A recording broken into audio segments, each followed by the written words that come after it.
Esto que vas a escuchar no es una historia como las demás, porque hay algo que debes saber antes de continuar. No deberías hacerlo, no deberías probarlo, no deberías comprobar si es real, porque lo que empezó como un experimento psicológico terminó con una pregunta que nadie ha podido responder. ¿Qué pasa cuando lo que ves en el espejo no necesita copiarte más? Los nombres no son reales, pero la historia sí está basada en algo real. Años 90, interior de España, un instituto laboral, un internado, pasillos largos, puertas que crujen por la noche, separación estricta, ala masculina, ala femenina, y algo que nadie menciona nunca, los baños, grandes, antiguos, con espejos largos, ligeramente deformados. Ahí empezó todo. Un día, el profesor de psicología escribió en la pizarra Strange Face Illusion.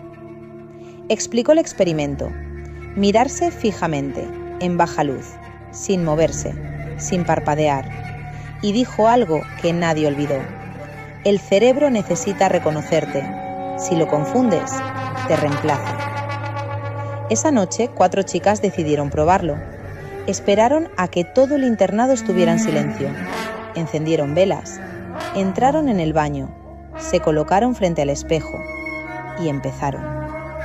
Y lo que vieron no era su reflejo. Al principio pensaron que era su imaginación, hasta que una de ellas dejó de reaccionar.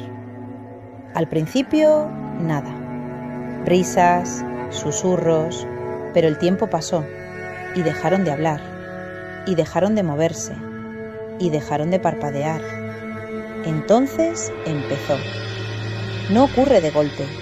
Empieza con cosas pequeñas: un ojo distinto, una sombra que no encaja, un gesto que no recuerdas haber hecho, y luego las caras cambian. Pero no en monstruos, en algo peor, en caras que te resultan familiares, como si ya las hubieras visto, pero no recuerdas dónde. María fue la primera. Dejó de reaccionar, dejó de parpadear y empezó a sonreír, pero no a sus amigas, al espejo. Dijo algo en voz baja: ya está aquí. Se acercó, apoyó la mano en el cristal, como si alguien estuviera al otro lado, y entonces empezó a arañarse la cara, desesperada, como si algo estuviera saliendo. Esa misma noche, alguien no volvió a su habitación. Dijeron que fue un suicidio, pero lo que ocurrió después fue peor. A la mañana siguiente, el instituto era un caos. Profesores corriendo, alumnos en shock. Y en el patio, María, tirada, con el cuello roto. Había caído desde un 3er piso, pero había algo que no encajaba. Su cara no era de miedo, no era de dolor, era de alivio. La investigación lo cerró rápido: suicidio, estrés. Pero las otras 3 sabían que no era así. Días después se reunieron y empezaron a hablar. Ana dijo que María veía a alguien, que decía que era su abuela, que le hablaba, que le decía que tenía que ir con ella, pero luego cambió. Empezó a decir que no estaba sola, que había más, muchos más. Ana también empezó a ver cosas, no en espejos, en personas. Las caras se deformaban, se abrían, y detrás había otras, mirando, esperando. Isabel fue peor, porque ella veía a María en reflejos, en ventanas, en cualquier superficie, siempre sonriendo, siempre diciendo lo mismo. No fue un salto, fue cruzar.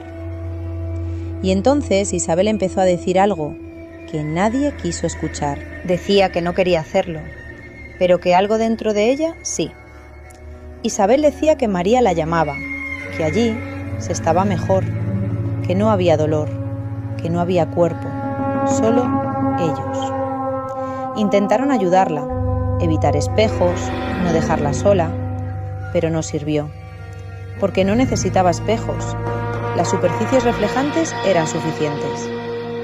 Una mañana no apareció en clase.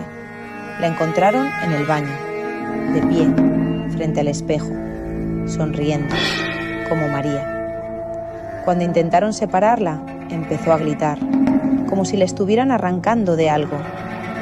Nunca volvió a ser la misma, y durante años nadie volvió a hablar de lo ocurrido, hasta que una de ellas contó algo más. Dijo que una noche, ya adulta, se miró al espejo, solo un segundo, y vio algo, un desfase, un error.